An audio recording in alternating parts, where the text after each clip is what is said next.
Hello everyone, আসসালামু আলাইকুম। রাত 2টো বাজে আর আমার খেতে ইচ্ছে করতেছিল মোমো। তো আমি ফ্রিজে গিয়ে কাটাকাটি করে একটুখানি মাংস পেয়ে গেলাম।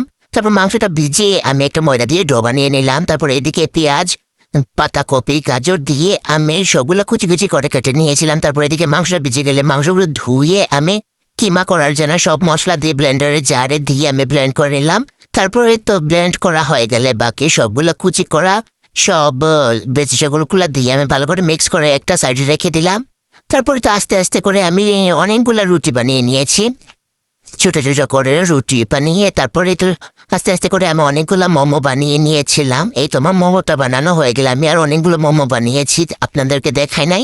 তারপর চুলায় একটা প্যান বসিয়ে সামান্য একটু তেল দিয়েছিলাম। তারপর মোমোগুলো দিয়ে তারপর একটু পানি দিয়ে তারপরে এগুলো 5 মিনিটের জন্য আমি ভাপে দিয়েছিলাম। আমি কিন্তু স্টিম করি নাই, স্টিম করা থেকে এরকম অনেক ভালো হয়। তারপরে তো সস ছাড়া তো খাওয়া যাবে না।